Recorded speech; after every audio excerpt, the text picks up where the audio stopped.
Hiya folks, it's Tara from the Garden House. On this beautiful April morning, we are going to be potting up this wooden trough with some edibles for your salad. To protect this lovely wood, I have inserted a raised bed liner, which I have added drainage holes to. And for my potting compost, I'm using the Living Green organic compost.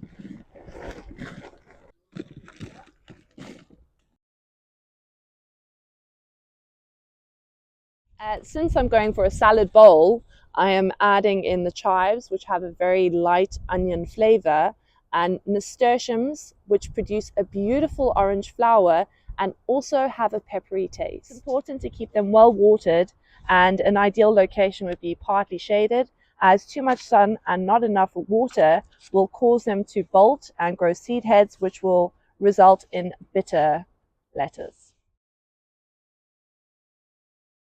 So I'm going to be planting each of these veg packs about 10 centimeters apart to ensure that they have adequate room to spread.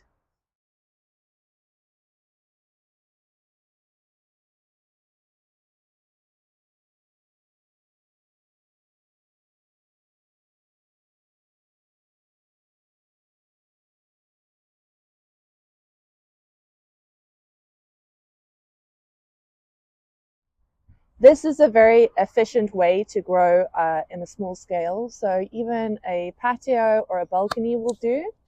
It's also a fantastic activity to involve kids during summer, and they can make their own salads. I also just want to mention really quickly that when you are feeding edibles, you really need to make sure that you're using an organic product, and the seaweed feed is really fantastic.